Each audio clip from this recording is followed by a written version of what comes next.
आज राजगांगपुर शाखा नीलचक्र कार्यालय ठारे जिला तथा राजगांगपुर अंचल विशिष्ट समाजसेवी विभिन्न संगठन सह जड़ित नीलचक्र शाखा मुख्य उपदेष्टा वरिष्ठ नागरिक संघर सभापति तथा सुनामधन्य डॉक्टर स्वर्गीय एच.के. पंडा नीलचक्र शाखा सभापति पूर्वतन चेयरमैन श्रीमती शशिरेखा सामल तत्वावधान में अश्रुल श्रद्धांजलि ज्ञापन करा जाई 1 मिनिट नीरव प्रार्थना करी तांकर आत्मार सद्गति निमंते भगवान निकट प्रार्थना करथिले।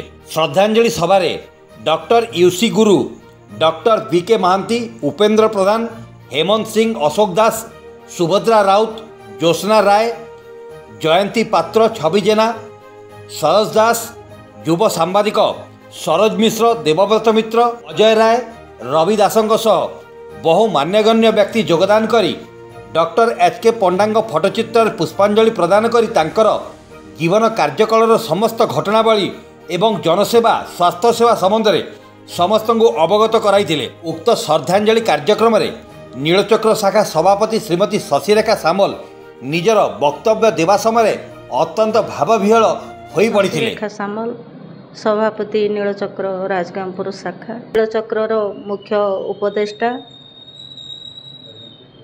एवं राजगांगपुर वरिष्ठ नागरिक संघर सभापति, जड़े प्रतिष्ठित डाक्तर, समाजसेवी एवं राजगांगपुर जनमानस सबुदिन उदयवान मनीष जड़े डॉक्टर हरेकृष्ण पंडांकर नीलचक्र कार्यालय सुख सभा कराला। तांको विषय रे वर्णना करने भाया शक्ति तो मो पाखरे नाही। सारा राजगांगपुर एक अपूरणीय क्षति, ये क्षति आउ कहीं भरणा करिपरिला भली आशा नहीं। तेणु तांको विषय रे जेते भी कहिले कम हेबो।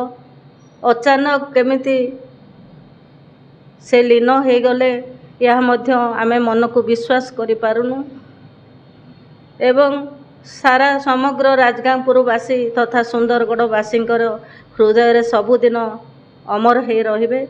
से मरी मध्य अमर रहिले।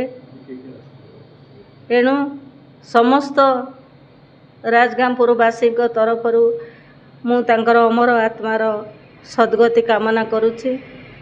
आउ विशेष किछि कहबार मोर